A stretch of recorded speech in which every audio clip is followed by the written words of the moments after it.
ये स्टूडेंट, तो आपकी डिमांड के साथ, जैसे कि आपने फिजिक्स की वीडियो को बहुत लाइक किया, तो आप उसी की आपकी डिमांड को देखते हुए हम केमिस्ट्री की वीडियो लेके आए हैं। केमिस्ट्री की वीडियो के अंदर हमका सेम ही पैटर्न रहेगा जैसा फिजिक्स का है। आपके 1 से 16 ऑब्जेक्टिव टाइप क्वेश्चन रहेंगे, उसको स्टार्ट कर लेते हैं। Hello everyone, my name is Sonia, I am from Crosser classes, और हम स्टार्ट करने वाले हैं आपकी केमिस्ट्री की वीडियो। ये आपको इंस्ट्रक्शन दी हुई कि किस तरह से आपको पेपर को सोल्व करना है, उसके बाद आपके क्वेश्चंस की बात करेगा। फर्स्ट क्वेश्चन है, the law of multiple proportion is applicable for.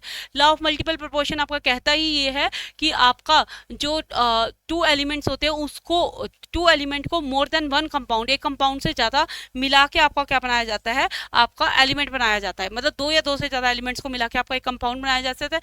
जैसे कि आपका एक कार्बन ले लो, जैसे कि आप क्या ले लो, यहाँ पे अपना एक कार्बन ले लो, कार्बन ले लो और ऑक्सीजन ले लो, कार्बन ले लिया ऑक्सीजन ले लिया, दोनों को मिलकर क्या नाम दे दिया, CO2 बना दिया। तो इसका ऑप्शन क्या आ जाएगा, फर्स्ट राइट आ जाएगा। क्लियर। अब हम बढ़ते हैं सेकंड क्वेश्चन की तरफ। सेकंड क्वेश्चन हमारा क्या कहता है, देखिए सेकंड क्वेश्चन में हमारा क्या कह रहा है, 1 AMU इज इक्वल टू, कितने के इक्वल होता है, 1/12। जिसने केमिस्ट्री को बहुत बेसिक से अच्छे से पढ़ा, पहला ही आंसर आ जाएगा इसका, कितने के इक्वल हो जाएगा, 1/12 मास ऑफ कार्बन 12 एटम। ये हमने सबसे पहले ही पढ़ते हैं, हम जब केमिस्ट्री के स्टार्ट करते हैं ना 11th में, तब भी हमें ये चीज बताई थी। तो 1/12 आ जाएगा इसका आंसर। उसके बाद है tritanium, tritium is represented as hydrogen 1,3 contains. आपको पता है हाइड्रोजन के 3 फॉर्म में एग्जिस्ट करता है हाइड्रोजन, एच की पावर 1, एच की पावर 2, एच की पावर 3, प्रोटियम, ड्यूटेरियम और ट्राइटियम। तो ये कह रहे हैं कि इसके अंदर हमें क्या क्या मिलता है। देखो हाइड्रो, एक प्रोटॉन तो मिलेगा, ऑब्वियस सी बात है, क्योंकि हाइड्रोजन के जितने नंबर ऑफ इलेक्ट्रॉन उतने नंबर ऑफ प्रोटॉन, तो इसके अंदर एक प्रोटॉन है तो एक इलेक्ट्रॉन होगा, ऑब्वियस सी बात है। अब हम बात करें नंबर ऑफ न्यूट्रॉन्स की। न्यूट्रॉन कैसे कैलकुलेट करते हैं, एटॉमिक मास माइनस में एटॉमिक नंबर। तो आपका क्या एटॉमिक मास कितना दिया हो आपका, अगर आप ध्यान से देखो एटॉमिक मास कितना दिया हो 3, एटॉमिक नंबर कितना दिया 1, तो 3 माइनस 1 कितना हो गया 2, तो नंबर ऑफ न्यूट्रॉन्स कितने हो गए 2। तो जहां पे नंबर ऑफ ये रहा 2 न्यूट्रॉन्स 1 इलेक्ट्रॉन 1 प्रोटॉन, तो ये आपका क्या आ जाएगा, आंसर आ जाएगा। क्लियर। उसके बाद नेक्स्ट क्वेश्चन की तरफ बढ़ते हैं। इसी बिल्कुल सिंपल क्वेश्चन है, which statement is not correct about the quantum number. Quantum number के बारे में कौन सी स्टेटमेंट करेक्ट नहीं है। तो फर्स्ट हमारे क्या कहते हैं, बंडल की फॉर्म में एग्जिस्ट करता है, बिल्कुल ऑब्वियस सी बात है। जब हम फिजिक्स केमिस्ट्री पढ़ते हैं तो सबसे पहले हमें यही बताया जाता है कि जो लाइट है वो बंडल्स की फॉर्म में होती है, पैकेट्स की फॉर्म में होती है, जिसको हम फोटोन कहते हैं, right. The energy of the quantum is proportional to the frequency of the wavelength, बिल्कुल फ्रीक्वेंसी के प्रोपोर्शन होती है, क्योंकि E इज इक्वल टू क्या होता है, H इंटू में न्यू। एनर्जी किसके, न्यू के फ्रीक्वेंसी के डायरेक्टली प्रोपोर्शनल होती है, किसके, then quantum is proportional to the wavelength, नहीं वेवलेंथ की नहीं होती, वेवलेंथ के इनवर्सली प्रोपोर्शन होती है। यहाँ पे ये क्या हो जाएगी आपकी, ये जो स्टेटमेंट है वो आपकी रॉन्ग हो जाएगी, क्योंकि जो एनर्जी होती है ये आपकी इनवर्सली प्रोपोर्शनल 1 क्या होती है, लैम्बडा होती है, तो ये आपका डी आंसर इसके अंदर गलत हो जाएगा। क्लियर। नेक्स्ट क्वेश्चन की तरफ बढ़ते हैं। नेक्स्ट क्वेश्चन देखिए, फिफ्थ क्वेश्चन क्या कहता है हमारा, इन बोरोन ट्राइक्लोराइड यानी कि क्या हो जाएगा आपका BCl3। बोरोन ट्राइक्लोराइड के अंदर आपकी कौन सी हाइब्रिडाइजेशन देखने को मिलती है, सिंपल सी बात है, sp2 हाइब्रिडाइजेशन आपकी देखने को मिलती है। इसके अंदर कौन सी हाइब्रिडाइजेशन देखने को मिलती है, sp2 हाइब्रिडाइजेशन देखने को मिलती है। बहुत अच्छे से हाइब्रिडाइजेशन वाले चैप्टर में बताया हुआ है कि कौन सी हाइब्रिडाइजेशन आपको देखने को मिलेगी, sp2 देखने को मिलेगी, क्योंकि इसकी क्योंकि ज्योमेट्री क्या होती है, ट्राइगोनल प्लेनर होती है। इसके अंदर क्या होता है, नंबर ऑफ जो डेंसिटी के डेंसिटी क्लाउड होता है वो क्या होता है, 3 इलेक्ट्रॉन्स से के लिए स्पेस होता है, इसलिए आपकी क्या हो जाएगी यहाँ पे sp2 हाइब्रिडाइजेशन आपको देखने को मिलती है। ठीक है, क्लियर, सिंपल सा क्वेश्चन था। नेक्स्ट क्वेश्चन की बात करते हैं, which of the following is a covalent bond in the compound. Covalent bond देखो किससे बनता है, शेयरिंग से बनता है। तो ऐसा कोई एलिमेंट देखो जहां पे शेयर कर रहे हो इलेक्ट्रॉन, तो शेयरिंग से जो बनेगा वो कोवेलेंट बॉन्ड बनेगा। सोडियम और क्लोराइड बिल्कुल भी नहीं बनता, क्योंकि हमें पता है आयनिक बॉन्ड बनता है, ट्रांसफर होकर बनता है। मैग्नीशियम एंड क्लोराइड नहीं, मैग्नीशियम और क्लोराइड के बीच में बनता है हाइड्रोजन और क्लोराइड, हाँ ये बनता है कोवेलेंट बॉन्ड। क्यों बनता है, क्योंकि हाइड्रोजन के पास एक ही इलेक्ट्रॉन होता है और क्लोरीन को एक ही इलेक्ट्रॉन चाहिए होता है, तो दोनों क्या करते हैं, अपने इलेक्ट्रॉन को शेयर कर लेते हैं। बहुत बेसिक कंसेप्ट है, पढ़ा हुआ है, तो इसका आंसर क्या आ जाएगा, सी आंसर आ जाएगा। क्लियर ना। आगे इसके बात करते हैं, रेडिली सोलेबल सल्फेट्स कौन से होते हैं, रेडिली सोलेबल सल्फेट्स आर, ये दोनों होते हैं, नहीं ये दोनों सल्फेट सोलेबल नहीं होते। कैल्शियम सल्फेट और स्ट्रोंटियम सल्फेट बिल्कुल भी नहीं होता। बैरियम सल्फेट और बेरियम सल्फेट नहीं होता। बेरिलियम सल्फेट और आपका मैग्नीशियम सल्फेट बिल्कुल ये रेडिली सोलेबल होते हैं आपका, तो इसका आंसर आपका क्या आ जाएगा, बी आ जाएगा। ठीक है, the hydrolysis of a ethylene ozonides give, क्या देती है, ओजोनाइड्स गिव फॉर्मेल्डिहाइड, क्या देती है आपको, फॉर्मेल्डिहाइड देती है। ये हाइड्रोलिसिस ऑफ इथाइलिन ओजोनाइड क्या कहती है, फॉर्मेल्डिहाइड देते हैं। इथीन से आप पहले क्या बनाते हो, इथाइलिन बनाते हो, इथाइलिन से आप फॉर्मेल्डिहाइड बनाते हो, क्या बनाते हो, फॉर्मेल्डिहाइड बनाते हो। क्लियर हुआ। नेक्स्ट क्वेश्चन की बात करते हैं।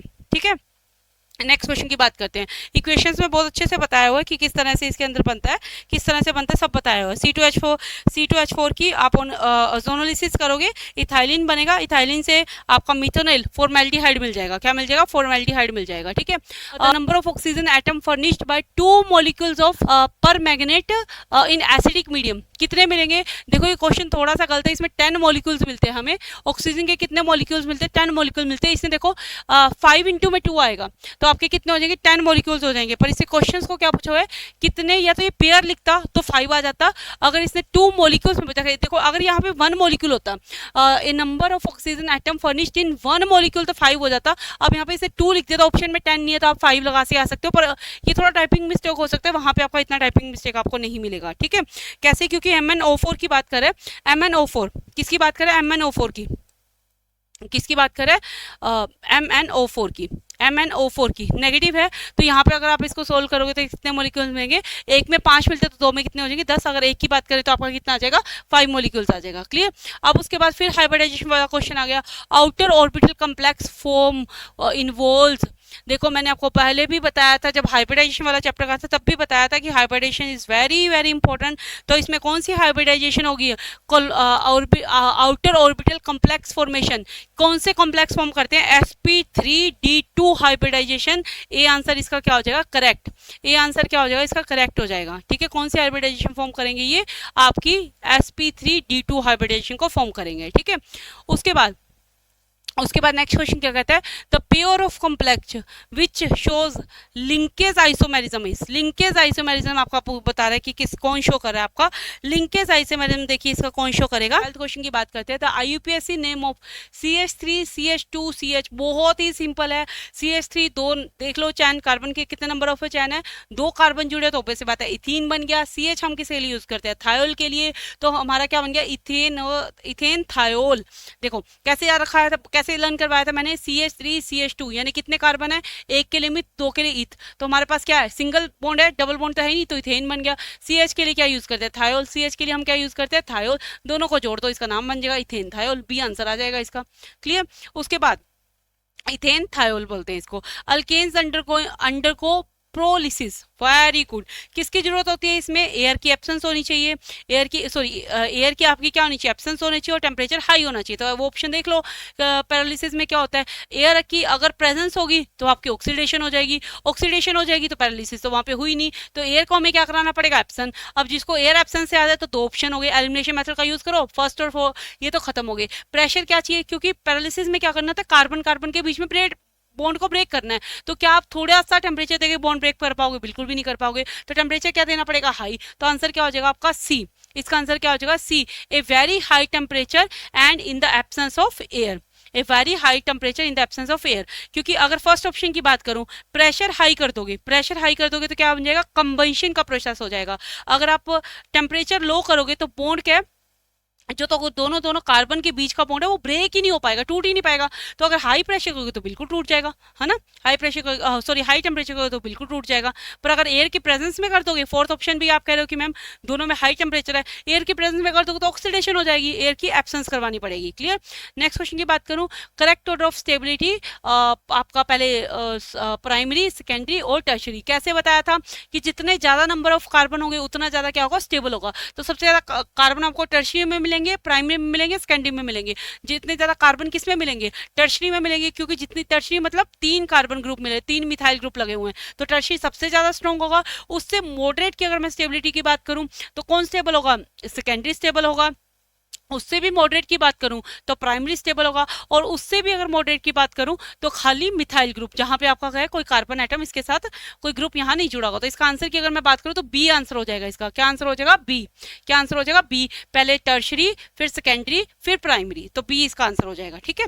नेक्स्ट क्वेश्चन की तरफ बढ़ते हैं। नेक्स्ट क्वेश्चन क्या कह रहा है? High density polymer with high tensile strength and high melting point. कौन से होते हैं ऐसे हाई डेंसिटी पॉलीमर जिसकी टेंसिल स्ट्रेंथ भी हाई होती है और मेल्टिंग पॉइंट भी हाई होता है? बहुत अच्छे से करवाया हुआ। कौन से पॉलीमर होते हैं?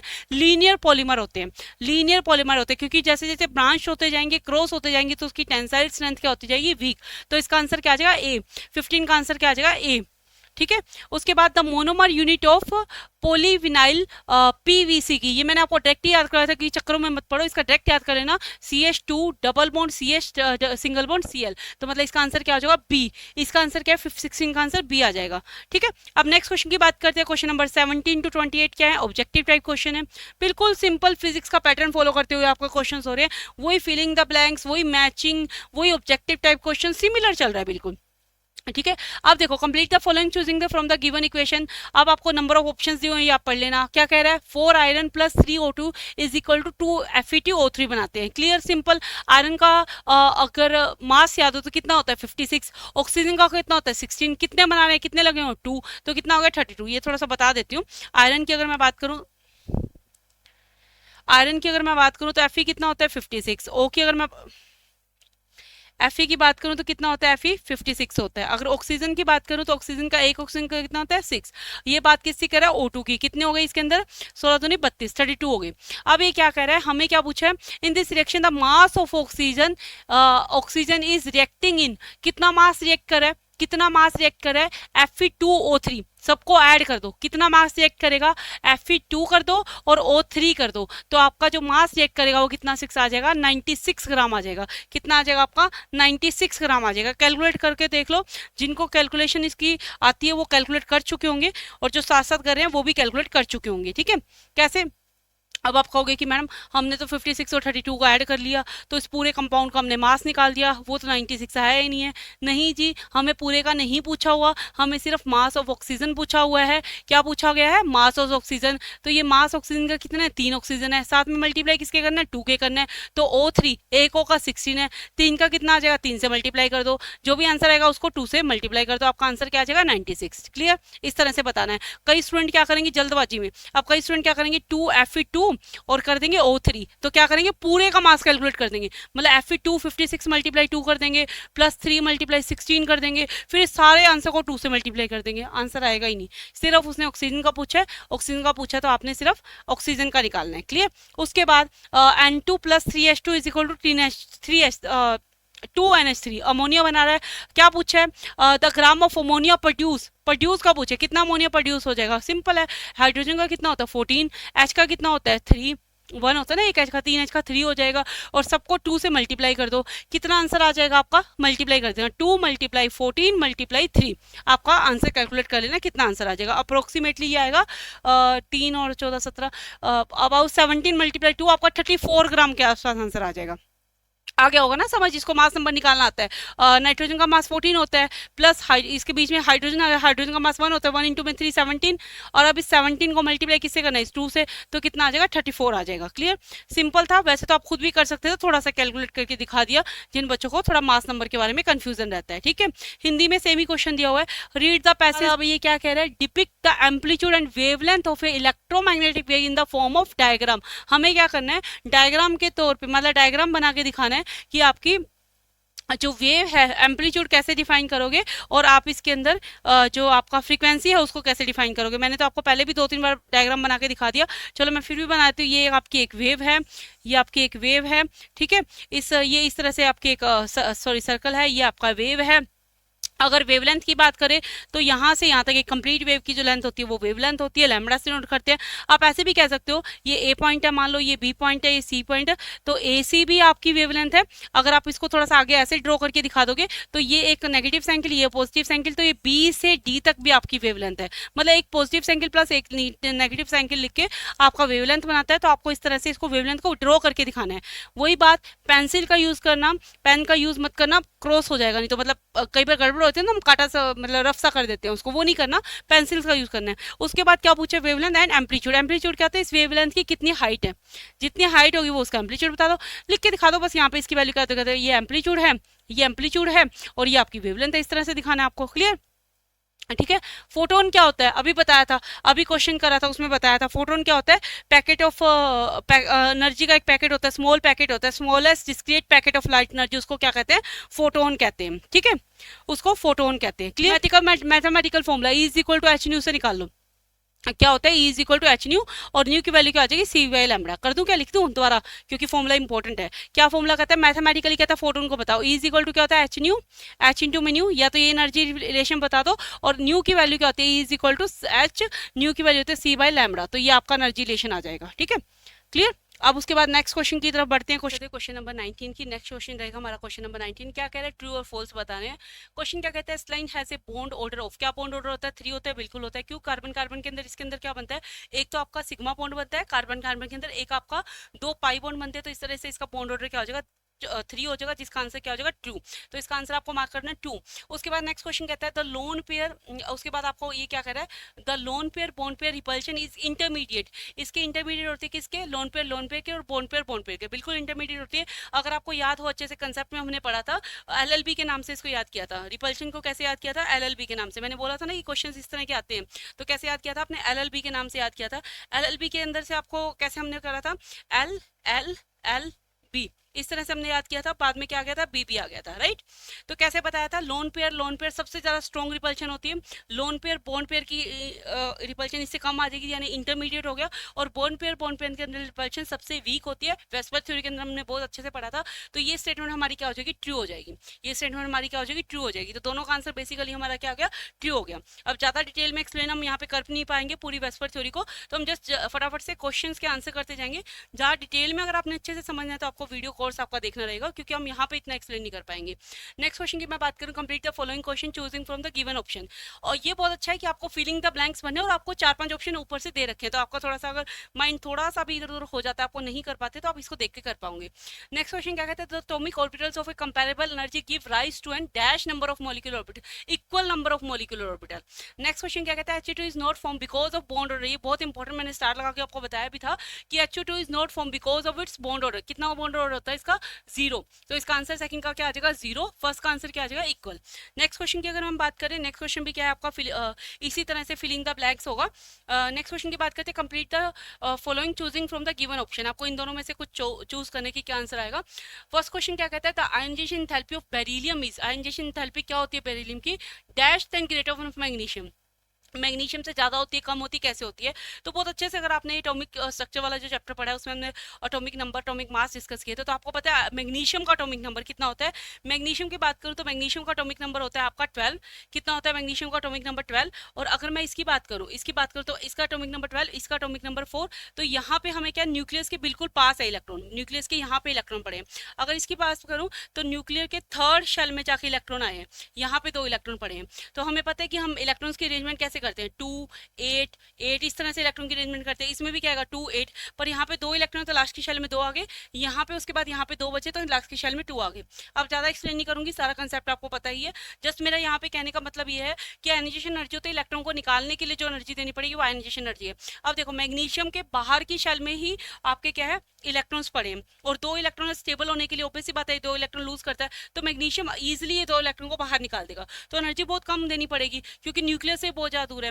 अब अगर मैं इसकी बात करूँ तो न्यूक्लियस के बहुत ज्यादा पास है, तो हमें एनर्जी क्या देनी पड़ेगी, बहुत ज्यादा एनर्जी देनी पड़ेगी। तो आयनाइजेशन एनर्जी बेरिलियम की ज्यादा होगी एज कम्पेयर टू मैग्नीशियम। ये ध्यान रखना, यहाँ पे ट्रिक क्या रखनी है, यहाँ पे ये ट्रिक याद रखनी है कि जितना ज्यादा छोटा साइज होगा, न्यूक्लियस के पास ज्यादा इलेक्ट्रॉन्स, न्यूक्लियस की फोर्स ज्यादा लगेगी, एनर्जी ज्यादा देनी पड़ेगी, ठीक है। उसके बाद washing soda is prepare by recrystallisation of sodium carbonate को, हाँ ये रहा सोडियम कार्बोनेट, सोडियम कार्बोनेट से बना सकते हो। सोडियम कार्बोनेट क्या होता है, Na2CO3 होता है। और वॉशिंग सोडा में क्या करते हो हम, 10H2O वाला, मैंने बताया था ना 10H2O वाला वॉशिंग सोडा होता है, इसको याद रखना। रिक्रिस्टलाइजेशन कैसे करते हो, पानी में डाल के इसकी रिक्रिस्टलाइजेशन करते हैं, क्रिस्टल बन जाते हैं, वो याद है ना आपको।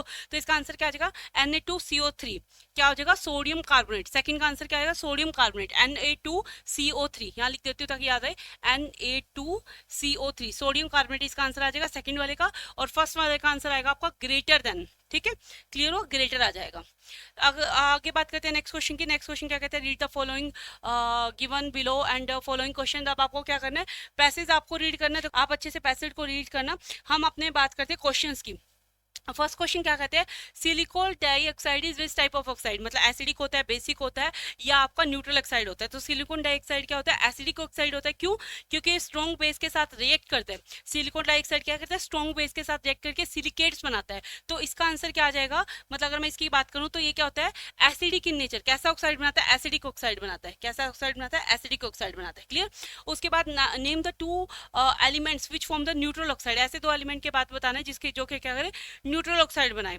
तो न्यूट्रल ऑक्साइड क्या होते हैं, नॉन मेटल से बनते हैं, ठीक है, जो कि क्या होते हैं, ना तो एसिडिक होते हैं ना बेसिक होते हैं। इसके एग्जांपल क्या आ जाएंगे, CO कर लो, N2O कर लो, NO कर लो, ये एग्जांपल हो जाएंगे। क्या कर लो, अगर आपको नहीं करना तो CO कर लो, NO कर लो, CO2 कर लो, ये सारे क्या हो जाएंगे आपके, दो दो पूछे आप दो यही कर लो, CO और NO कर लो, नहीं तो आप N2O भी लिख सकते हो। अगर एक और एग्जांपल की बात करो, N2O, ये ना तो क्या बनते हैं, ना तो एसिडिक बनाते हैं ना बेसिक ऑक्साइड बनाते हैं, ये सिर्फ क्या करते हैं, न्यूट्रल ऑक्साइड्स बनाते हैं। ठीक है, उसके बाद नेक्स्ट क्वेश्चन की बात करूं, नेक्स्ट क्वेश्चन की बात करते हैं, ये क्वेश्चन आपका नेक्स्ट आ गया।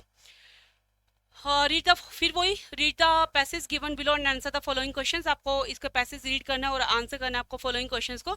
तो आपका फर्स्ट क्वेश्चन क्या है, आपको करना है ये, मैं आपका सिर्फ आंसर्स की बात करती हूँ। क्वेश्चन आपका क्या है, identify the incorrect statement from the following. आपको इनकरेक्ट स्टेटमेंट बताने की कौन सी है। स्टेटमेंट नंबर अगर 1 की बात करूँ, क्या कहता है, in energy transaction of electrons take place in the transaction metal ion. Transaction metals कौन से होते हैं, डी ब्लॉक एलिमेंट्स की बात करें, डी ब्लॉक एलिमेंट की बात करें, बहुत ध्यान से सुन लेना। डी ब्लॉक एलिमेंट की बात करें, डी ब्लॉक एलिमेंट के अंदर क्या कुछ है, आपका an energy transition of element take place in transaction metal and which absorb some of the energy of the visible light। बिल्कुल करते हैं, ये मैंने आपको बताया था, विजिबल लाइट की कुछ एनर्जी अब्जॉर्ब करते हैं, इसलिए इसका आंसर क्या आ जाएगा, ट्रू आ जाएगा। क्या आंसर आ जाएगा, ट्रू आ जाएगा। The colour of the ion is due to the presence of all paired electron in them. False, paired electron की वजह से नहीं होता कलर, अनपेयर्ड इलेक्ट्रॉन की वजह से होता है। तो इसका आंसर क्या आ जाएगा आपका, फॉल्स आ जाएगा। क्लियर हुआ, आंसर क्या आ जाएगा, फॉल्स आ जाएगा। इसका फर्स्ट का आंसर ट्रू, सेकंड का आंसर क्या आ जाएगा आपका, फॉल्स आ जाएगा। क्यों? क्योंकि अनपेयर्ड इलेक्ट्रॉन की वजह से होता है। नेक्स्ट नेक्स्ट क्वेश्चन क्या है आपका, blue is the complementary colour of red. ये मैंने आपको कॉम्प्लीमेंट्री कलर बताए हुए और मैंने आपको बताया भी था कॉम्प्लीमेंट्री कलर पूछते हैं तो क्या ब्लू रेड का कॉम्प्लीमेंट्री होता है, बिल्कुल होता है।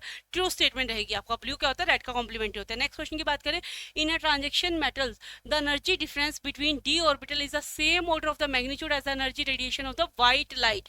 तो ये आपका नेक्स्ट क्वेश्चन है। नेक्स्ट क्वेश्चन आपको इसका बताना है कि आंसर ट्रू होगा या फॉल्स होगा। तो बिल्कुल ट्रू होगा, जो एनर्जी डिफरेंस होता है डी ऑर्बिटल के वो कंपैरिजन होता है आपका। पहले बात की बात करूं तो कंपैरिजन होता है विजिबल लाइट के। अब नेक्स्ट स्टेटमेंट में आपका कहता है जो डी ऑर्बिटल होते हैं उनकी जो स्प्लिटिंग होती है वो मैच करती है विजिबल लाइट से, जिसकी वजह से ट्रांजेक्शन एलिमेंट्स में कलर दिखता है। तो इसका आंसर भी क्या आ जाएगा, ट्रू आ जाएगा।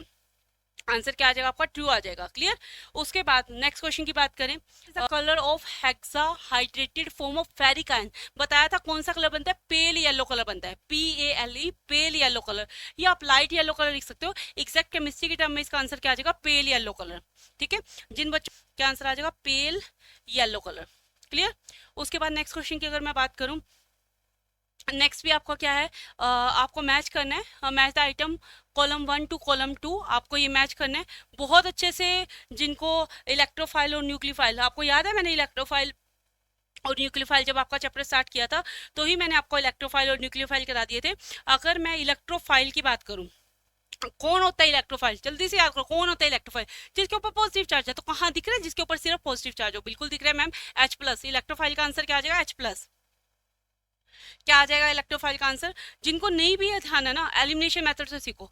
हम सबसे पहले, चलो हमें न्यूक्लियोफाइल नहीं पता होगा, हमें फ्री रेडिकल पता है, ऑलमोस्ट सब बच्चों को फ्री रेडिकल पता है। तो फ्री रेडिकल कौन सा होता है, जिसके ऊपर यहाँ पे एक डॉट दिख रही है, ये फ्री रेडिकल होता है आपको। ठीक है, तो इस तरह से मैंने याद कराया था। इलेक्ट्रोफाइल कौन सा होता है, जिसके ऊपर पॉजिटिव चार्ज होता है। कार्बोटाइन का, कार्बोकेटाइन कौन सा होगा, जिसके ऊपर कार्बन के ऊपर पॉजिटिव चार्ज होगा, तो कार्बन कैटायन हो गया। अगर मैं आप न्यूक्लियोफाइल कौन सा बच गया, H2 न्यूक्लियोफाइल बच गया। इस तरह से एलिमिनेशन मेथड से सीखो। अगर आपको इसमें से एक भी आंसर पता है ना, अगर आपको एक फ्री रेडिकल भी पता है तो बाकी को एलिमिनेट करते जाओ तो आंसर इसका आपका क्या हो जाता है, सही होता जाएगा। देखो फ्री रेडिकल हमें पता है जिसके ऊपर डॉट हो, इलेक्ट्रॉन एक फ्री रहेगा तो वो आपका फ्री रेडिकल हो जाएगा। उसके बाद न्यूक्लियोफाइल अगर आपको पता है बहुत अच्छी बात है, H2 पता है ठीक है, नहीं पता तो कोई बात नहीं। इलेक्ट्रोफाइल होता है जिसके ऊपर एक ही एटम के ऊपर पॉजिटिव चार्ज हो, तो ये मिल गया हमें। अब उसके बाद कार्बोटैगन, कार्बो कार्बन से बना है तो कार्बन के ऊपर पॉजिटिव चार्ज देख लो, ये रहा। अब अगर आपको न्यूक्लियोफाइल नहीं पता तो फोर्थ ऑप्शन जो बच गया वो फोर्थ ऑप्शन होगा। क्लियर। तो इस तरह से आपको थोड़ा एलिमिनेट करते हुए क्वेश्चंस को सोल्व करना है। एक पता तो आपका आंसर ऑटोमेटिकली बाकियों का निकल जाएगा। ठीक है, अब आगे क्या है, complete and balance the following reaction and balance the following reaction. अब मैं आपको क्या कर रही हूँ, अभी तक जो हमने क्वेश्चन किए तो 1 1 मार्क्स से थे, फिलिंग द ब्लैंक से, तो हमें आंसर इतना यहाँ पे लिखने की जरूरत नहीं थी। अब ये क्वेश्चन पेपर आपका मेरे हाथ में ही सोल्ड नहीं है, अनसोल्ड है, जिसको हम सोल्व कर रहे थे। तो इसमें से मैं आपका क्वेश्चन पढ़ती जाऊंगी और यहाँ पे कुछ आंसर जो हमें लगा कि रिक्वायरमेंट है, जो आपको कि याद नहीं रहेंगे या मेरे बताने से शायद आप ना कर पाओ, तो उन क्वेश्चंस के मैं आंसर आपको लिखूंगा। तो आप क्वेश्चन का स्क्रीनशॉट ले लीजिए, चाहे नोट करते जाइए, जैसे भी आपको करना है। नेक्स्ट क्वेश्चन था आपका कंप्लीट द फॉलोइंग। हमें क्या करना है, फॉलोइंग रिएक्शन को कंप्लीट करना है। यहाँ पे सारा प्रोसेस बताया हुआ है, जो मैं एक्सप्लेन करती हूँ वो इस तरह से ही आपको लिखा हुआ है। मैं पर शॉर्ट में एक्सप्लेन करूंगी आपको। रिएक्शन क्या थी हमारी, देखो रिएक्शन की अगर मैं बात करूँ तो ये रिएक्शन दी हुई है हमें, क्या रिएक्शन दी हुई है, ये रिएक्शन दी हुई है। इसको आपको कंप्लीट करना है, ये आंसर आपको लिखना है, ये आंसर है आपका, ये आपको लिखना था। क्लियर। तो आपने क्या करना है, कैल्शियम कार्बोनेट दिया हुआ है, उसको कैल्शियम कार्बोनेट यहाँ से ब्रेक हो जाएगा आपका। कैसे ब्रेक हो जाएगा, C2 अलग हो जाएगा, H2 अलग हो जाएगा, H2 में से H2 अलग हो जाएगा, ये दोनों कंबाइन होंगे। बताया ना रिएक्शन कैसे बैलेंस करते हैं, तो C2H2 हो जाएगा। और जो ये कैल्शियम है इसके साथ क्या बना जाएगा, OH2 ये अपने साथ ले जाएगा, OH2 अपने हाइड्रोलिसिस कर लेगा, तो मतलब CaOH2 बन जाएगा, राइट। तो अब इसके रिएक्शन को बैलेंस देख लो, क्या C2 हमारे पास 2 थे, बिल्कुल C2 हमारे पास 2 है, रिएक्शन ऑलरेडी बैलेंस है। आप चेक कर लीजिए कि C2 हमारे पास 2 थे तो 2 हैं, H2 हमारे पास कितने थे, H2 की अगर मैं बात करूँ तो 4H2 थे, 4H2 वहां पे है। O की बात करूँ 2 है तो 2O है, तो रिएक्शन ऑलरेडी बैलेंस है। नेक्स्ट सेक्शन की बात करूँ, नेक्स्ट सेक्शन आपको दी हुई है CH triple bond CH plus 2H2O, ये रिएक्शन आपको दी हुई है, ये रिएक्शन आपको दी हुई है, ये रिएक्शन आपको दी हुई है। क्या रिएक्शन आपको दी हुई है, देखो अगर मैं रिएक्शन की बात करूँ तो क्या रिएक्शन आपको दी हुई है, ये आपको रिएक्शन दी हुई है। क्लियर, ये रिएक्शन आपको दी हुई है। रिएक्शन में आपको क्या करना है, इसको बैलेंस करना रहेगा। जब आप बैलेंस करोगे इस रिएक्शन को तो कैसे बैलेंस करोगे, देखो ये आपको यहाँ तक दी हुई है रिएक्शन, इसको आपको कह रहा है कि बैलेंस करना है। बैलेंस करोगे तो आपको क्या हो जाएगा, ये ट्रिपल बॉन्ड है, ये ट्रिपल बॉन्ड ब्रेक हो जाएगा। इस बॉन्ड को ब्रेक करने के लिए यहाँ पे क्या हो जाएंगे, जो H होंगे इसके अंदर, ये वाला जो H2 है वो यहाँ के फिक्स हो जाएगा, तो आपका क्या बन गया, CH3 बन जाएगा, CH3 बन जाएगा। तो ये CH क्या करेगा, ये CH, अब ये वाला जो H2 था वो इसके पास आ गया, ये वाला H2 इसके पास आ गया, तो यानी कि ये H2 तो खत्म हो गया यहाँ से, तो बचा क्या O, तो ये वाला जो CH है वो इसको लेके यहाँ पे आ जाएगा, तो क्या बन जाएगा CH2, तो क्या बन जाएगा CH3CHO बन जाएगा, क्या बन जाएगा CH3CHO बन जाएगा। क्लियर। उसके बाद नेक्स्ट क्वेश्चन की तरफ बढ़ते हैं। अब कैसे करना है, कैसे रिएक्शन है, उसके बारे में इतना हम एक्सप्लेन नहीं कर सकते यहाँ पे नाम। नेक्स्ट क्वेश्चन क्या कहते हैं, question number 26, why hydro alkanes are miscible in water. क्यों होता है हाइड्रो अल्केन्स जो होते हैं आपके मिसेबल होते हैं वाटर के अंदर, due to the absence of hydrogen bonding with water. बताया था ना डिटर्जेंट वाला, सोप मेकिंग वाला, जब हमने करा था कि सोप कैसे बनाते हैं और आपका डिटर्जेंट कैसे बनता है, सोप से जो मिसाइल होता है मतलब मैल होता है वो क्यों साफ हो जाता है। आपको बताया ना, एक सा हेड वाला पार्ट होता है, एक टेल वाला पार्ट होता है, हेड वाले पार्ट का क्या काम होता है, टेल वाले पार्ट का क्या काम होता है। तो उसी तरह से इसने पूरा क्वेश्चन ना पूछने की वजह बीच में पूछ लिया, why halo alkanes are miscible in water. Halo alkanes होते हैं वो वाटर में इमिसेबल कैसे होते हैं, मतलब वाटर में क्यों नहीं घुलते हैं। तो क्यों नहीं घुलते, क्योंकि हाइड्रोजन बॉन्डिंग के वाटर के अंदर क्या होती है, एब्सेंस होती है, हाइड्रोजन बॉन्डिंग होती नहीं है, वंडरवाल फोर्सेस वीक होती है, इसलिए वो क्या होते हैं, इमिसेबल होते हैं वाटर के अंदर। रिएक्शन की अगर बात करूं, इसने पूछा रिएक्शन, देख लेती हूँ मैं रिएक्शन पूछी है कि नहीं। इसने पूछा है, इसने पूछा though polar in nature halo alkanes are miscible in water, why पूछा हुआ है, इसने कोई रिएक्शन पूछी नहीं हुई, पर मैंने यहाँ पे आपको रिएक्शन अगर आप चाहो तो बता सकते हो। नेक्स्ट क्वेश्चन की बात करूँ, बी पार्ट की बात करूँ, बी पार्ट इसका क्या कह रहा है, give one example of a substitution reaction of halo alkanes. ये मेरे पास क्या है, ये मेरे पास आपका अनसोल्ड पेपर है, तो मैं यहाँ पे भी क्वेश्चन लिखे हुए, मैं एक्जैक्ट क्वेश्चन आपका इसमें पढ़ रही हूँ ताकि क्वेश्चन में कोई मिस्टेक हो। तो क्वेश्चन बी पार्ट आपका कहता है give one example of substitution reaction of halo alkanes. तो कोई भी सब्स्टिट्यूशन रिएक्शन का आप एग्जांपल दे सकते हो। यहाँ पे मैंने न्यूक्लियोफिलिक सब्स्टिट्यूशन रिएक्शन का एग्जांपल दिया। अभी मैंने आपको बताया था इलेक्ट्रोफाइल क्या होते हैं, न्यूक्लियोफाइल क्या होते हैं, मतलब मैंने क्या बताया था आपके क्वेश्चंस में आया था, व्हाट इज इलेक्ट्रोफाइल कौन सा है, न्यूक्लियोफाइल कौन सा है, रेडिकल कौन सा है आपका। तो आपको पता है न्यूक्लियोफाइल रिएक्शन कौन सी होती है, H2O वाला। न्यूक्लियोफाइल क्या होता है हमारा, वहां पर H2O था। तो न्यूक्लियोफिलिक रिएक्शन का एग्जाम्पल पूछा इसने, तो हमारे पास क्या कर दो, यहाँ पे CH3Cl कर दो। अब इसमें क्या करना है, सब्स्टिट्यूशन रिएक्शन के अंदर हमें क्या करना है, Cl को निकालना होता है, ये क्लोरीन को हमने यहाँ से हटाना होता है। जब आप क्लोरीन को हटाओगे यहाँ से, अगर मैं क्लोरीन की बात करूं, क्लोरीन यहाँ से निकलेगा, तो क्लोरीन किसके पास जाएगा, बहुत बच्चों को पता है, 90% मैंने बच्चों को कराया, कुछ भी ना समझ आए ना, कुछ भी ना समझ आए, जहाँ पे NaCl दिख रहा है ना वहाँ पे Cl को सब्स्टिट्यूशन रिएक्शन, न्यूक्लियोफिलिक सब्स्टिट्यूशन के रिएक्शन में क्या होता है, जो हेलोजन होता है ना वो अपना साल्ट बना लेगा जाके, तो Na के साथ कौन लगे, ऑब्वियसली बात है Cl है। कुछ नहीं समझ आ रहा तो Na को Cl के यहाँ बना दो, तो जो रिमेनिंग प्रोडक्ट रहेगा उसके साथ लिख दो, CH3 रह गया, OH लिख दिया, दोनों को कंबाइन करके लिख दिया, ये आपकी रिएक्शन होगी, न्यूक्लियोफिलिक सब्स्टिट्यूशन रिएक्शन होगी। क्लियर, आया समझ में, है ना, बिल्कुल सिंपल। नेक्स्ट क्वेश्चन की बात करते हैं 27। देखते हैं क्वेश्चन नंबर 27 क्या कहता है। क्वेश्चन नंबर 27 में आपको क्या करना है, ट्रू एंड फॉल्स बताने हैं। दो स्टेटमेंट है, कह रहे हैं उसका ट्रू एंड फॉल्स बताने हैं। फर्स्ट क्वेश्चन है, यही लिखा हुआ है, देखो इसमें लिखा नहीं हो, यहाँ पे लिखना थोड़ा टाइपिंग मिस्टेक होगी। राइट ट्रू एंड फॉल्स है, ये यहाँ पे जो नहीं लिखा हुआ इसका मतलब है ट्रू एंड फॉल्स बताना है। Phospholipids are the cell membrane component. Phospholipids क्या होते हैं, कहते हैं सेल मेम्ब्रेन कंपोनेंट्स होते हैं, बिल्कुल ट्रू, इसका आंसर क्या आ जाएगा, ट्रू।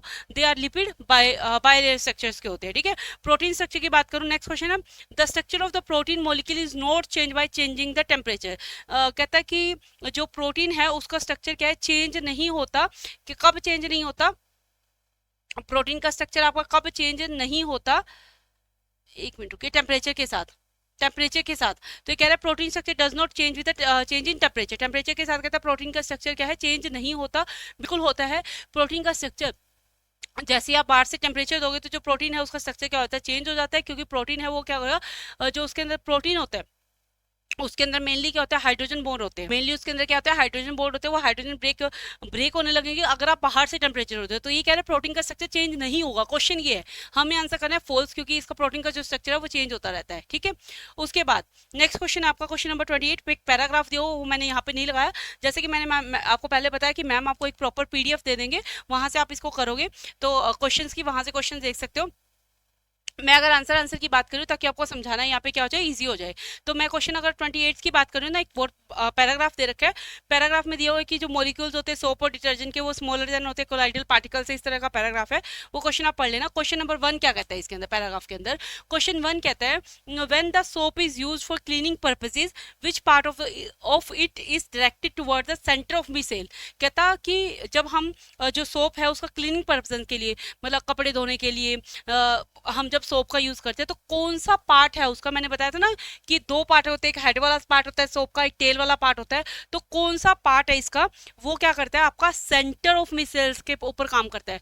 तो मैंने आपको बताया था जो टेल वाला पार्ट है वो क्या करेगा, सेंटर ऑफ मिसेल्स पे काम करेगा। तो क्या देखो, hydrophobic tail faces the centre of the micelle, कहाँ जाता है, सेंटर ऑफ मिसेल्स के पास चला जाएगा। अभी कह रहे हैं नेक्स्ट क्वेश्चन है, why are the micelle absorb the grease in the cloth. अब जैसे कई बार हमारे क्या होता है, कपड़ों पे तेल गिर जाता है, कोई जो लेबरर होते हैं जो ग्रीस वगैरह का काम करता है तो उनके वहाँ पे कपड़ों पे ग्रीस लग जाती है। तो वो पूछ रहे हैं कि किस वजह से ये लगती है।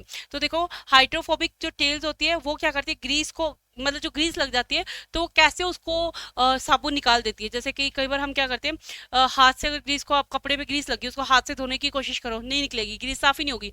मतलब वैसे थोड़ी बहुत छूट जाएगी पर क्लीन नहीं होगा। पर उसी की जगह ग्रीस पे आप अगर कोई साबुन लगा दो या ऑयल पे थोड़ी साबुन लगा दो तो वो निकल जाती है। क्या कारण होता है उसका निकलने, क्योंकि जो उसकी हाइड्रोफोबिक तेल होती है, मैंने आपको बताया ना कि जो मैल को निकालने का काम करता है, जो सेंटर से उसके मैल को खींच के निकालता है, वो हाइड्रोफोबिक तेल होती है।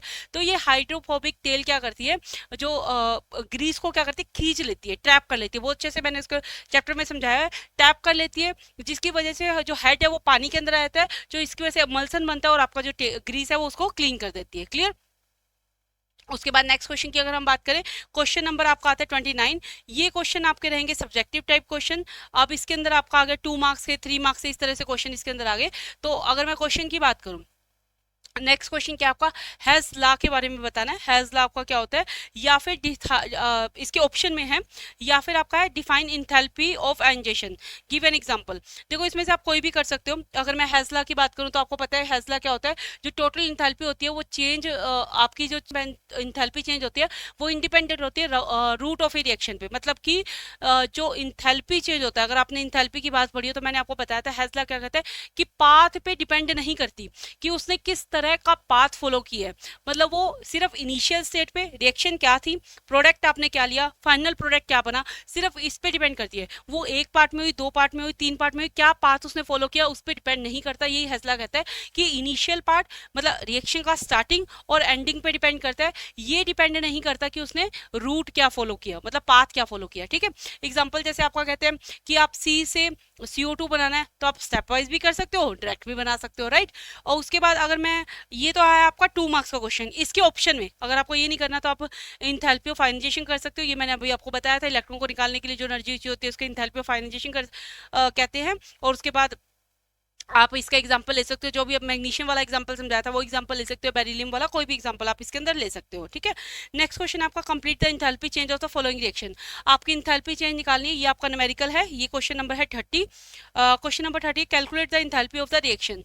यहाँ पे होगा इंथैल्पी ऑफ द आयनाइजेशन हो गया आपका, क्वेश्चन नंबर नहीं लिखा हुआ क्या यहाँ पे, ये होगा, ये रहा, इस ये क्वेश्चन है, क्वेश्चन नंबर 30। क्या रिएक्शन दी हो यहाँ पे, क्वेश्चन नंबर टाइप नहीं हो, कोई बात नहीं, हो जाता है, टाइपिंग मिस्टेक है, किसी से भी हो सकती है। तो मैं आपको, इसलिए मैंने क्वेश्चन पेपर हाथ में ही ले रखा है, तो मैं आपको साथ के साथ क्वेश्चंस का आपको आंसर बताती रहूंगी, ठीक है। तो ये आपका क्वेश्चन नंबर 30 ये रहा, ये है क्वेश्चन नंबर 30। ये क्वेश्चन नंबर 30 में क्या कह रहा है, मैं आपको क्वेश्चन पेपर यहाँ से पढ़ के बता रही हूँ। कह रहा है calculate the enthalpy change of the reaction, आपको इंथैल्पी चेंज निकालना है रिएक्शन के अंदर। आपका क्या है, H2 plus Cl2 is equal to दे रखा है 2HCl के, 2HCl के दे रखा है।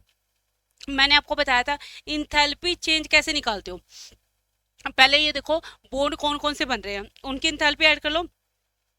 बॉन्ड टूट कौन कौन से रहे हैं, बॉन्ड जो ब्रेक हो रहे हैं उनकी इंथैल्पी कैलकुलेट कर लो, दोनों को क्या कर दो, माइनस कर दो, डेल्टा एच। मतलब देखो सिंपल सी बात है, इसने इंथैल्पी चेंज का है डेल्टा एच निकालना है। क्लियर, इंथैल्पी चेंज क्या होता है, डेल्टा एच। क्या करोगे, जितने बॉन्ड फॉर्म हो रहे हैं और जितने बॉन्ड ब्रेक हो रहे हैं दोनों को माइनस कर दो, सिंपल। अब देखो बॉन्ड बन कौन कौन से रहे हैं, अगर बॉन्ड, मैं इसमें वैल्यू दी हुई है अपनी तरफ से नहीं लिखी, यहाँ पे वैल्यूज लिखी नहीं हुई, मैं बता देती हूँ आपको। यहाँ पे देखो क्या वैल्यू दी है, give that the bond energy of H H, मैं यहाँ लिख देती हूँ, यहाँ पे लिखा नहीं हुआ, कोई बात नहीं, मैं यहाँ लिख देती हूँ। एच एच की जो बॉन्ड एनर्जी दे रखी है आपको 433 दे रखी है, ठीक है। और एच सी एल, एच और सी एल की अगर मैं बात करूं, एच और सी एल की दे रखी है आपको 431। और अगर मैं बात करूं सी एल सी एल की, सी एल की मैं बात करूं तो आपको बॉन्ड एनर्जी दे रखी है 244। ये सब कुछ गिवन है किलोजूल पर मोल में, ये तो यूनिट तो आपको पता लिखने की जरूरत है, किलोजूल पर मोल में ये आपको एनर्जी सारों की किलोजूल पर मोल है, मतलब ये आपको एनर्जी गिवन है। अब आपको बॉन्ड इंथैल्पी कैलकुलेट करनी है, ठीक है। सबसे पहले मैं बात करूं एच एच की, तो क्या एच एच कहाँ है, यहाँ पे, ये बॉन्ड फॉर्मेशन में यूज हो रहा है, Cl2 यहाँ पे, तो इन दोनों को ऐड कर लो। कितनी HH कितनी है हमारी, 4, कितनी है HH हमारी 433। कैसे, जिस बच्चों को नहीं समझ आ रहा वो सिंपल इस तरह से समझो, हमारा रिएक्टेंट में और प्रोडक्ट में क्या पड़ा है। प्रोडक्ट हमने क्या लिया, H2 प्लस Cl2। क्या प्रोडक्ट लिया हमने, H2 प्लस Cl2। क्या लिया, H2 प्लस Cl2।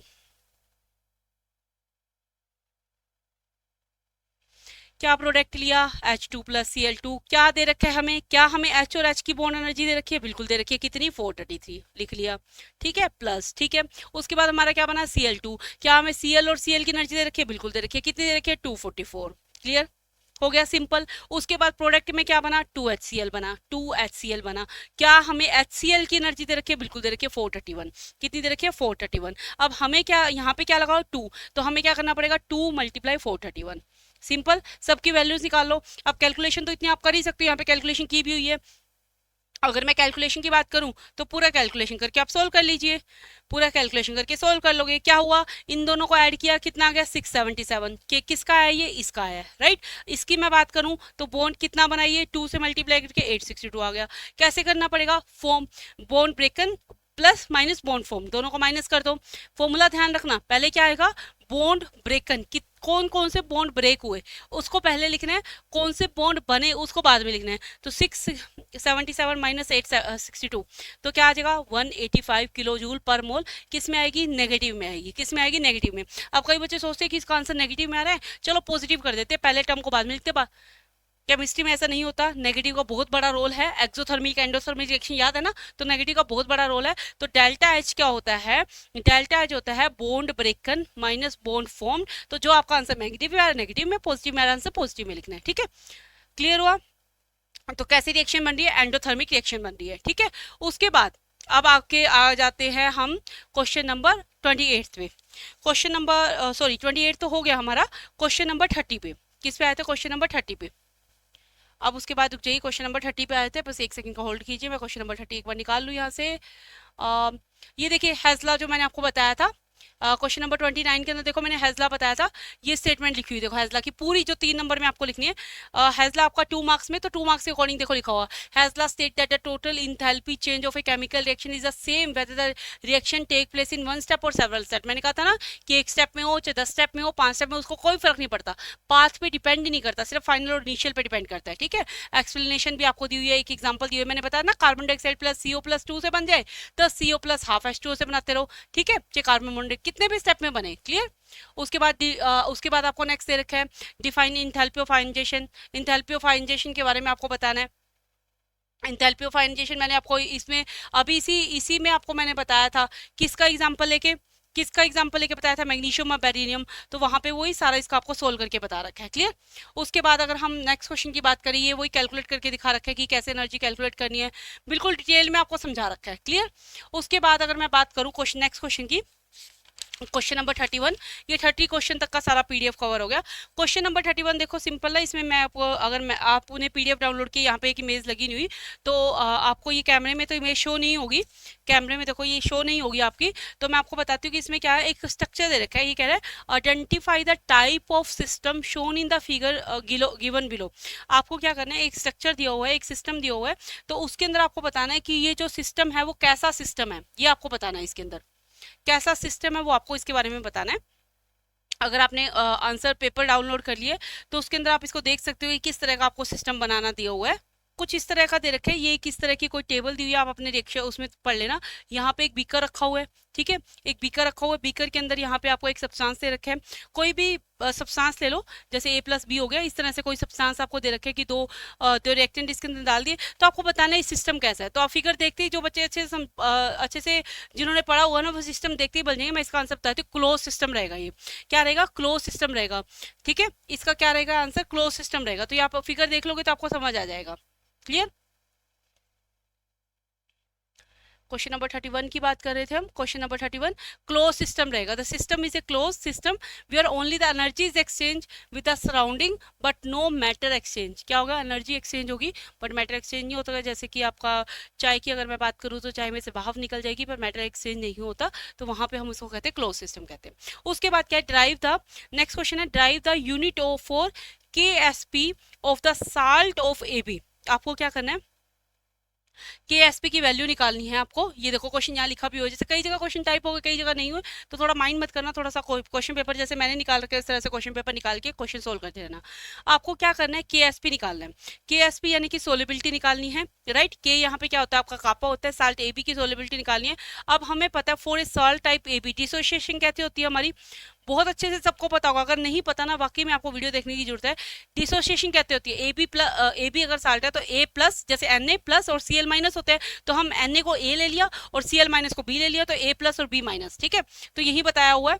क्लियर। तो सोलिबिलिटी अब आगे देखो कैसे एक्सप्लेन करता है, कहता है A+ की अगर मैं वैल्यू करूं तो इसको मान लिया कि मैंने किया है S, और B नेगेटिव को भी मैंने मान लिया S, तो KSP क्या हो जाएगा हमारे पास, KSP क्या हो जाएगा, मैंने बताया जैसे Na+Cl ले लो ना, NaCl ले लो, तो वो कैसे डिसोसिएट होगा, Na+ में हो जाएगा। फॉर एग्जांपल बता रही हूँ, ये Na+ में हो जाएगा, Cl- में हो जाएगा।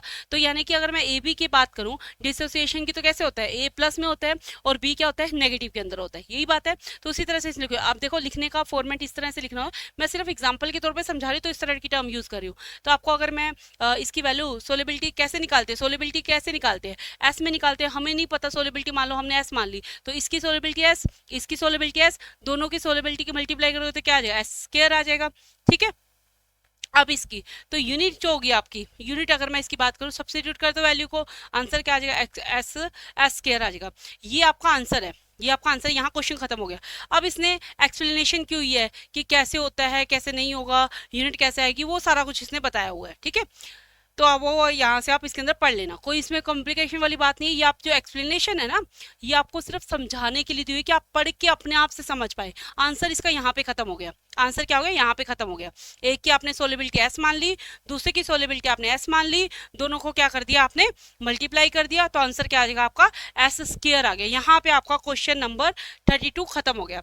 अब क्वेश्चन 32 के और में जैसे आपको चूज करना है, या तो आप क्वेश्चन 32 का ये पार्ट करो या फिर बी पार्ट करो, explain why the salt solution of a strong acid and weak base like NH4Cl is acidic in nature.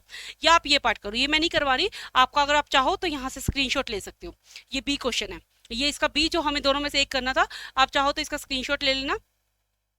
ये मैं साइड में हट गया, आप इसका स्क्रीनशॉट ले सकते हो, ये हमने नहीं करवाया। हम बढ़ते हैं क्वेश्चन नंबर 33 के अंदर। क्वेश्चन नंबर 33 क्या कहता है, question number 33 calculate the molar conductivity. Molar conductivity को आपने क्या करना है, कैलकुलेट करना है। क्लियर, सिंपल सा मोलर कंडक्टिविटी तो मैंने आपको पहले भी बताया था जब चैप्टर कर रहे थे, इंपॉर्टेंट है, मोलर कंडक्टिविटी निकालनी है आपको। गिवन क्या क्या है आपको देखो, इसने लिखा हुआ है, मैं क्वेश्चन पढ़ रही हूँ, आप अपने उसमें से पढ़ लेना क्वेश्चन पेपर में से। The conductivity of 0.0024 m acetic acid is 7.896 into 10 की पावर 5 एस सेंटीमीटर पर centimetre. Calculate the molar conductivity को, मोलर कंडक्टिविटी निकालनी है। देखो के क्या होता है कंडक्टिविटी, इसकी वैल्यू गिवन है 7.86 इंटू 10 की power -5 centimetre square. Concentration given है। अब हमें क्या निकालना है, मोलर कंडक्टिविटी। मोलर कंडक्टिविटी को किससे लिखते हैं, लैम्डा एल टाइप में लिखते हैं, पर ये लैम्डा एल नहीं होती, लैम्डा मल्टीप्लाई एम, जैसे इस तरह से फॉर्मेशन है इसका, ये मोलर कंडक्टिविटी पढ़ते हैं इसको। क्या होती है, के मल्टीप्लाई 1000 डिवाइड बाय सी।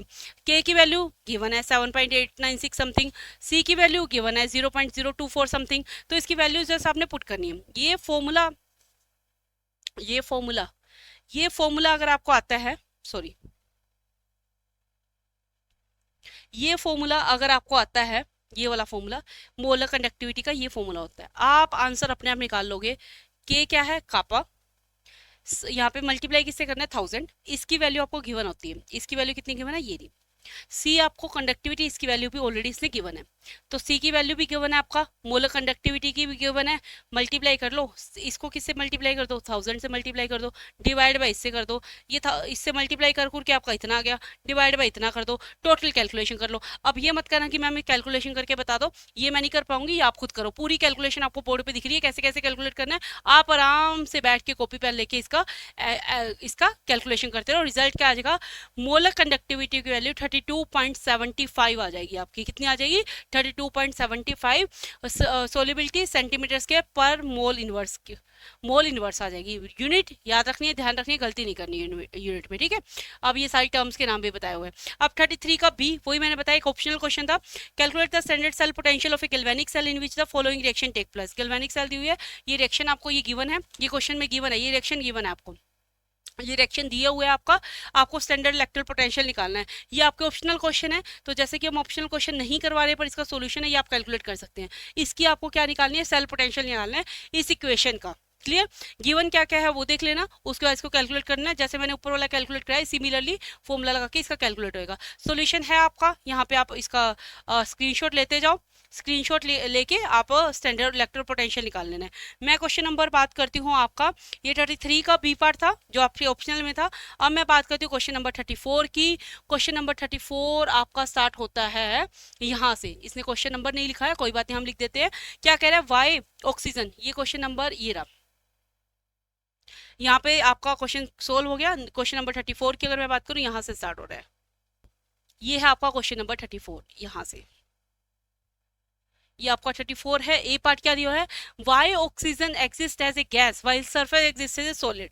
कहता है ऑक्सीजन गैस की तरह एग्जिस्ट क्यों करता है, जबकि सल्फर है वो आपका क्या करता है, सॉलिड की तरह एग्जिस्ट करता है। देखो एग्जिस्ट, ये देखो सारा आंसर बिल्कुल लिखा है, जो आपको आंसर लिखना है सिर्फ इतना सा आंसर, बोर्ड में कितना लिखना है आपको, सिर्फ इतना सा आंसर लिखना है। ये आंसर आपको बोर्ड में लिखना है, यहाँ पे आपको क्वेश्चन में लिखना है, ये आंसर, ये क्वेश्चन में लिख रहा है आपको आंसर, सिर्फ इसका आंसर लिखना है। ये सिर्फ आपको इसलिए बताया गया है कि आपको एक्सप्लेन करने के लिए, समझाने के लिए। जो बच्चे क्या है सिर्फ 15-20 मिनट के अंदर वीडियो को फास्ट फॉरवर्ड करके देख रहे हैं, तो वो एक बार समझ तो लेंगे पर आंसर भूल जाएंगे कि मैम ने एक्सप्लेन क्या किया था। तो एक्सप्लेनेशन यहाँ लिखी हुई है ताकि आप इसको पढ़ लो और समझ पाओ। अगर आपने वीडियो स्क्रीनशॉट ले ली तो इसको पढ़ पाओ और समझ पाओ। बेटर रहेगा वीडियो को बार बार देखो, ना कि इनके स्क्रीनशॉट लेके करो, पर फिर भी मैंने यहाँ डाल दी है, ठीक है। अब ऑक्सीजन हमने हमेशा पढ़ा है, ऑक्सीजन हमें किस फॉर्म में मिलती है, O2 की फॉर्म में मिलती है। हमने बहुत बार हमेशा से ही पढ़ा है कि ऑक्सीजन हमें O2 की फॉर्म में मिलती है। क्यों, क्योंकि O2 देखो, ऑक्सीजन O2 की फॉर्म में मिलती है। क्यों मिलती है, गैस की फॉर्म में मिलती है, सांस भी ले रही है, ये भी ऑक्सीजन है। वीक वंडरवाल फोर्सेज होती है, कौन सी फोर्सेज होती है, वीक वंडरवाल फोर्सेज होती है। इसकी वजह से ये क्या कहते हैं, रूम टेम्परेचर पे ही गैस बन जाती है, या गैस की फॉर्म में एग्जिस्ट करती है रूम टेम्परेचर पे। तो इसने देखो क्या लिखा है, oxygen exist as a gas while sulfur exists as a solid due to the difference in their molecular size and intermolecular forces। सिर्फ आपको इतना लिखना है, क्योंकि इसका मोलिकुलर साइज भी डिफरेंट होता है और आपका इंटरमोलिकुलर फोर्सेस भी डिफरेंट होती है। कैसे बताया मैंने आपको कि अगर ऑक्सीजन की बात करें, अगर हम क्या बात करें, ऑक्सीजन की बात करें, तो उसके अंदर जो वंडरवाल फोर्सेस होती है वो वीक होती है, ठीक है। अगर मैं सल्फर की बात करूँ तो जिसके अंदर वंडरवाल फोर्सेज होती है वो आपकी क्या होती है, स्ट्रॉन्ग होती है। पहला तो आ गया ना इंटरमोलिकुलर फोर्सेज। आप चाहो तो बता भी सकते हो कि इसके अंदर जो ऑक्सीजन है इसके अंदर वीक वंडरवाल फोर्सेज, सल्फर के अंदर स्ट्रॉन्ग वंडरवाल फोर्सेज। और आपका जो साइजेस की बात करूं तो इसलिए क्या होते हैं ये जो ऑक्सीजन है वो गैस की फॉर्म में रहेगी, साइज आपका स्मॉल है ऑक्सीजन का। जबकि सल्फर की बात करूं उसका साइज क्या होता है, लार्ज होता है। तो दो कंसेप्ट है जिसकी वजह से जो ऑक्सीजन है वो गैस की फॉर्म में और ये आपका सॉलिड की फॉर्म में एग्जिस्ट करती है। वही जो चीज़ मैंने बताई हुई यहाँ पे एक्सप्लेनेशन दी हुई है। ठीक है, जैसे मैं जो शॉर्ट में बताना चाह रही थी आपको माइंड में याद रखने के लिए, ये देखो ऑक्सीजन गैस, वीक फोर्सेज, कौन सी weak forces, van der Waals forces, low molecular mass यानी कि मास भी छोटा होता है। एसिड सॉलिड, क्यों, strong forces, van der Waals forces strong होती है, कॉम्पैक्ट साइज जो है ऐसे कॉम्पैक्ट कर लेता है, सॉलिड की फॉर्म में रहता है, हाई मोलिकुलर मास। क्लियर हुआ, आया समझ में। नेक्स्ट क्वेश्चन की बात करें, उसके बाद हम बात करते हैं नेक्स्ट क्वेश्चन की। नेक्स्ट क्वेश्चन आपका आता है क्वेश्चन नंबर 35। क्वेश्चन नंबर 35 में क्या कहते हैं, the outer shell of two eggs of the same size have been removed। Outer shell क्या है, दो एग लिया आपने, उसकी जो आउटर शेल है उसको रिमूव कर दिया, एग का साइज सेम है। ठीक है, आगे क्या कह रहा है, यूजिंग दिस, क्वेश्चन लिखा ही हुआ है देखो, the outer shell of the two eggs of the same size has been remove, using this how will you prove that the membrane covering in the membrane covering the egg is semi permeable membrane. Semi permeable membrane मतलब अपने semi permeable membrane क्या होती है, जो अपने अंदर से पास होने देगी, जैसे जो छोटी छोटी चीज है उसको अपने अंदर से पास होने दे, वो सेमी परमेबल मेम्ब्रेन। तो क्या किया इसने, the egg membrane allows only certain substance, egg की जो मेम्ब्रेन होती है वो क्या करेगी, बहुत छोटे छोटे पार्टिकल्स को सिर्फ अपने अंदर से निकलने देगी। जैसे वाटर है, वाटर उसके अंदर से पास कर जाएगा। ठीक है, तो देखो क्या कह रहा है, the egg membrane allows only certain substances, जैसे कि वाटर है वो उसे अपने अंदर से पास करने देगी, जो कि क्या बताएगी कि सेमी परमेबल मेम्ब्रेन है। एक एग का वो ले लो, एग की शेल ले लो, उसको यहाँ पे बेस पे रख दो, उसके ऊपर थोड़ा सा पानी डालो या एग की मेम्ब्रेन को ही पानी के बीकर के अंदर रख दो। तो अगर उसके अंदर से पानी पास हो जाता है तो वो सेमी परमेबल मेम्ब्रेन है, अगर कुछ भी पास नहीं होता तो वो नहीं है। तो ये आपको आंसर में लिखना है। अब आपको एक्सप्लेनेशन क्या देनी है ये आपको एग्जाम में नहीं लिखनी, ये एक्सप्लेनेशन सिर्फ आपको समझाने के लिए लिखी हुई है। अब एक समझाने के लिए आपको क्या लिखा हुआ है, यहाँ पे बीकर लिया हुआ है, बीकर के अंदर आप सेल मेम्ब्रेन को लिखो, जो मैं आपको बता रही ना वो एक्सप्लेन करा हुआ है यहाँ पे। ठीक है, ये सिर्फ आपके पढ़ने के लिए, आपको आंसर में ये सब नहीं लिखना। क्लियर हुआ, आपको आंसर में ये सब चीजें नहीं लिखनी। नेक्स्ट की बात करें, एग वाला एग्जांपल हो गया ना, एग की एक्सप्लेनेशन है, ये आपको नहीं लिखनी, ये आपको सिर्फ ये बताया कि दो एग ले लो, उनके आउटर शेल को लेके कैसे से इसके अंदर डालोगे, प्रिंसिपल क्या उसमें से प्रिंसिपल की वजह से होता है, ये सिर्फ आपको पढ़ना है, ये आप पढ़ सकते हो। उसका ऑप्शनल क्वेश्चन है जो हम नहीं करेंगे, आपको अगर करना है तो ये इसका आंसर दिया ऑप्शनल क्वेश्चन का, ये आप यहाँ से पढ़ सकते हो। ये क्वेश्चन ये रहा आपका, 4% of NaOH solution and 6% of urea solution are equimolar but is isotonic, explain why. तो ये आपका ऑप्शन में था, या तो आप एग वाला क्वेश्चन करो या फिर आप ये ऑब्जेक्टिव टाइप क्वेश्चन कर सकते हो। तो हम क्योंकि एग वाला क्वेश्चन हमने यहाँ पे देख लिया है तो हम ये वाला क्वेश्चन इसके अंदर नहीं पढ़ेंगे। क्लियर, उसके बाद नेक्स्ट क्वेश्चन है आपका, इसका आंसर भी दिया हुआ है तो आप स्क्रीनशॉट लेके वीडियो को पॉज करके इसके अंदर से देख सकते हैं। ये स्टूडेंट तुम्हारा 36 नंबर क्वेश्चन है, how will you obtain iodobenzene and chlorobenzene from benzene diazonium chloride, give chemical equation. हमें बताना है कि हमें आइडोबेंजीन और क्लोरोबेंजीन डाइजेनियम बेंजीन डाइजोनियम क्लोराइड से कैसे मिलेगा। अगर आपको ये याद हो तो ये रिएक्शन किसके ऊपर बेस्ड है, this reaction are based on diazonium salt. जहाँ पे आपको मैंने बताया था डाइजोनियम साल्ट के साथ जब हम पोटेशियम आइड्राइड KI को रिएक्ट करवाते हैं तो आइडोबेंजीन देता है और नाइट्रोजन गैस को रिलीज कर देता है। देखो क्या किया इसने, पोटाशियम के साथ इसको रिएक्ट कराया, KI के साथ मैंने भी बताया था पोटाशियम आइड्राइड के साथ रिएक्ट कराओगे क्या करेगा, KCl दे देगा और साथ में क्या कर देगा, नाइट्रोजन गैस को रिलीज कर देगा। तो आपका यहाँ पे क्या बन गया, आइडोबेंजीन बन गया। ऐसे ही सिमिलरली अगर हम क्लोरीन इसकी क्लोरोबेंजीन की बात करें तो मैंने आपको नेम से ही लर्न करवाया था, क्लोरोबेंजीन वाली कौन सी रिएक्शन होती है आपकी, सेंड मेयर रिएक्शन होती है। कौन सी रिएक्शन होती है, सेंड मेयर रिएक्शन मैंने आपको बताया था ना। तो इसमें अंदर आपका क्या बनता है, आपका क्लोरोबेंजीन प्लस नाइट्रोजन आपकी बाहर निकल जाती है। तो वही इन्होंने किया, यहाँ पे आपका क्लोरोबेंजीन बनाया और आपका नाइट्रोजन को इसने बाहर निकाल दिया। तो यहाँ पे ये देखिए रिएक्शन ये थोड़ा सा गलत लिखा हुआ है, ये बेसिकली यहाँ पे एरो के ऊपर है, ये मतलब हमने क्या करा, रिएक्शन करवाई है CuCl के और HCl के प्रेजेंस में। तो हमारे पास क्या बन गया, यहाँ पे क्लोरोबेंजीन प्लस नाइट्रोजन आपकी बाहर निकल गई। क्लियर। नेक्स्ट क्वेश्चन की बात करते हैं, सिंपल क्वेश्चन है, give the reason for the following. आपको रीजंस देने हैं। क्या रीजन है? Transition elements have higher density as compare to s block, कि जो ट्रांजेक्शन एलिमेंट्स होते हैं, यानी कि डी ब्लॉक की बात करें, कौन से एलिमेंट्स होते हैं? डी ब्लॉक के। जो डी ब्लॉक के एलिमेंट होते हैं उनकी डेंसिटी हाई क्यों होती है? सबसे पहले मैं आपको बता दूं, डी ब्लॉक का हमें सबसे पहले डेंसिटी क्या होती है? सिंपल एक बात पे जाते हैं, डेंसिटी होती है हमारी मास बाय वॉल्यूम। अब ऑब्वियस सी बात है, एस ब्लॉक का मास कम होगा, यानी कि साइज छोटा होगा, मास कम होगा, तो डेंसिटी भी क्या होगी? कम होगी। और डी ब्लॉक का मास ज़्यादा होगा तो डेंसिटी भी क्या हो जाएगी? ज़्यादा। तो फर्स्ट का क्या आ जाएगा आंसर आपका? क्योंकि इनका आपका क्या होता है, इनका साइज, एटॉमिक साइज स्मॉल होता है, तो एस ब्लॉक का, तो इनकी डेंसिटी भी क्या होती है? स्मॉल होती है। और अगर मैं बात करूं डी ब्लॉक की, तो डी ब्लॉक का एटॉमिक साइज हाई होता है, जिसकी वजह से इनकी डेंसिटी भी क्या होती है? हाई होती है। उसके बाद नेक्स्ट क्वेश्चन की बात करूं, नेक्स्ट क्वेश्चन हमारा क्या कह रहा है, इसी का बी पार्ट के अंदर ही दिया हुआ है। बी पार्ट के अंदर क्या पूछा हमसे? Transition element show high melting point and boiling point.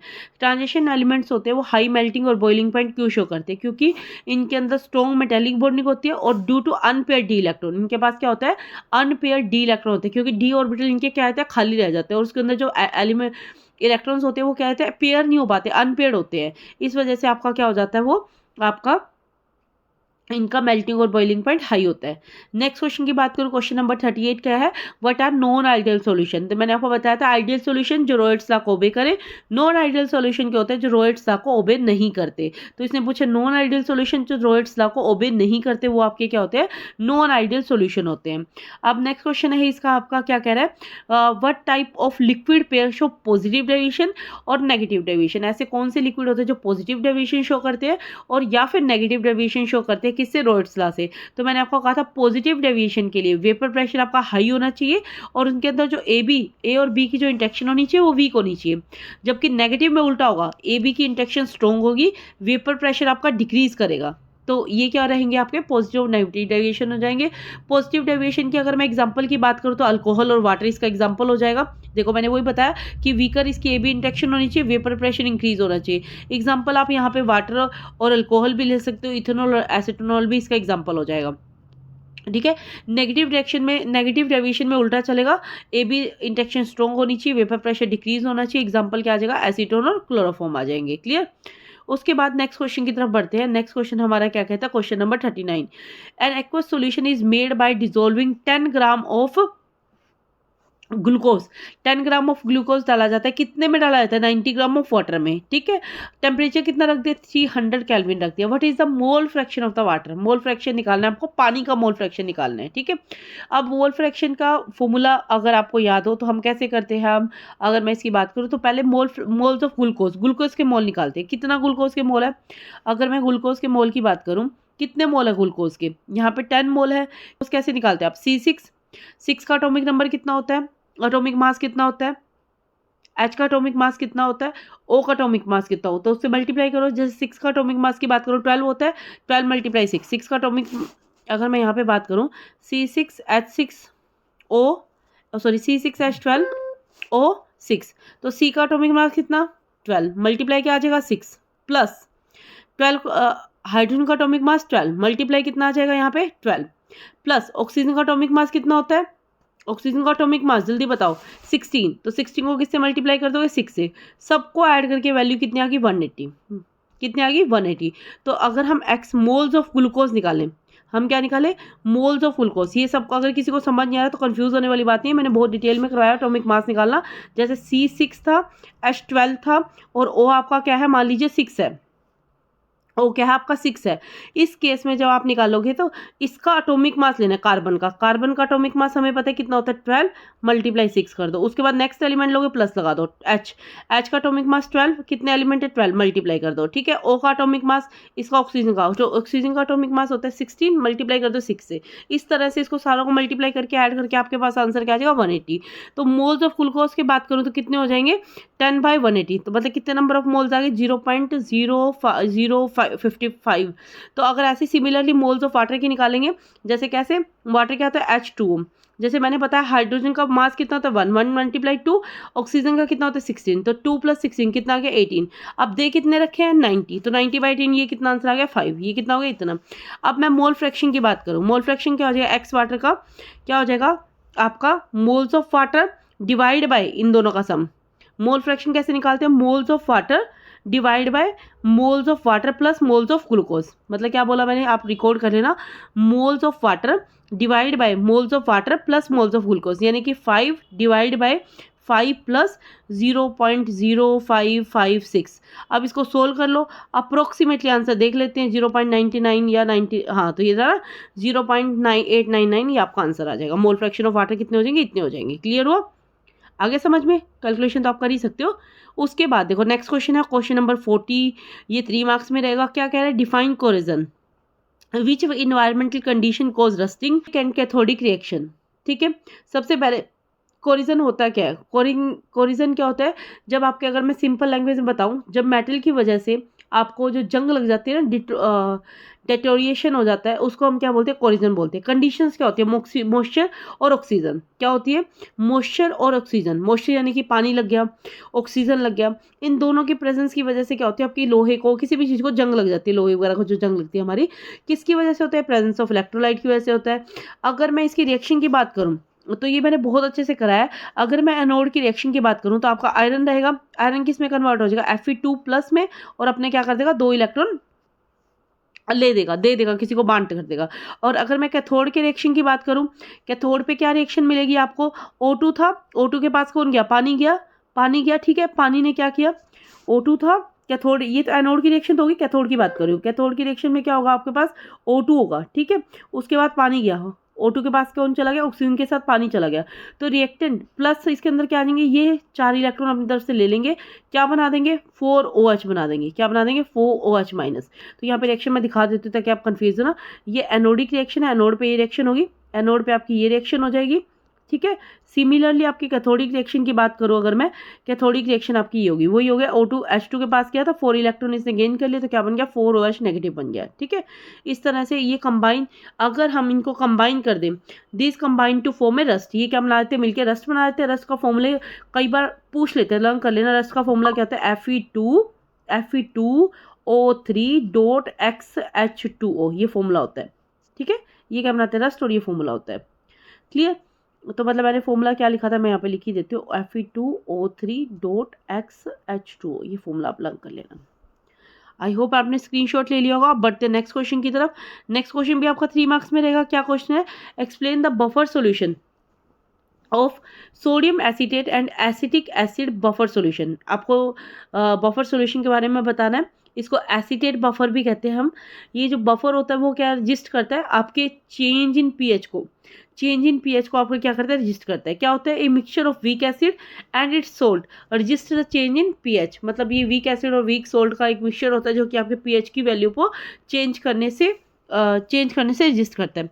अब आपकी अगर रिएक्शन की बात करी जाए, अगर मैं एक एसिड अगर ऐड करूं किसी रिएक्शन में, अगर मैं कोई मान लीजिए CH3COOH था, अगर मैं इसके अंदर, हमारा सिस्टम के पास रिएक्शन कौन सी है, यहाँ पे रिएक्शन नहीं लिखा हुआ है शायद, देखो रिएक्शन कौन सी है हमारे पास, रिएक्शन मैं यहाँ लिख देती हूँ, क्या रिएक्शन है हमारे पास, रिएक्शन है CH3COOH प्लस CH3COONA, ठीक है, ये रिएक्शन है। ये हमारा दोनों का हमने क्या ले लिया, रिएक्टेंट ले लिया, ये हमने दोनों क्या ले लिया, रिएक्टेंट ले लिए।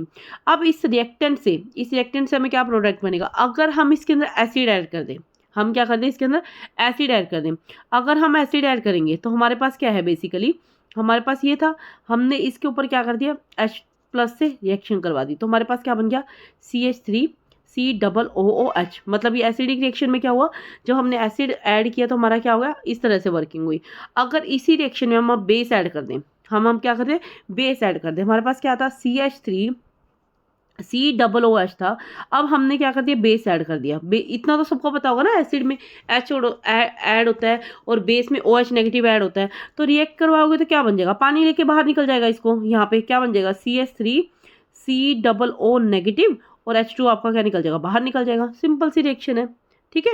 तो बफर क्या करता है, बेसिकली न्यूट्रलाइज कर देता है एसिड और बेस के ऐड करने से, ठीक है। क्लियर हुआ। अब ऐड बेस किया तो ये आ गया, ऐड वही जो मैंने रिएक्शन बताई वो यहाँ पे लिखा हुआ है कि बेस को ऐड करते हैं तो ऐसा होता है, एसिड को ऐड करोगे तो ऐसा हो जाएगा, वही लिखा हुआ है, देखो एडिंग बेस एडिंग एसिड, ठीक है। सिंपल था। नेक्स्ट क्वेश्चन देखो 5 मार्क्स के क्वेश्चन आ गए। गिव द आईयूपीएससी नेम ऑफ, अब इनके आईयूपीएससी नेम बताने। देखो आईयूपीएससी नेम तो वैसे आपको आने चाहिए, मैंने बहुत बार आपको करवा दिया आईयूपीएससी नेम। तो इनका आईयूपीएससी नेम बताना है। कैसे आईयूपीएससी नेम करोगे, प्रैक्टिस है ये, आप अपने आप करना और मेरे को बताना कि किसकी आपको कैसे इनका आपने आईयूपीएससी नेम किए हैं, ठीक है। ये आपको खुद बताना है कि कौन से आईयूपीएससी नेम, खुद से सोल्व करने हैं क्वेश्चन, क्योंकि मैंने बहुत डिटेल में आपको आईयूपीएससी नेम करवाया। आंसर देखो यहाँ दिए हुए हैं, मैं आपको आंसर दिखा देती हूँ, आप आंसर देख लेना। ये एक आंसर है, ठीक है, ठीक है, और ये बी का आंसर है,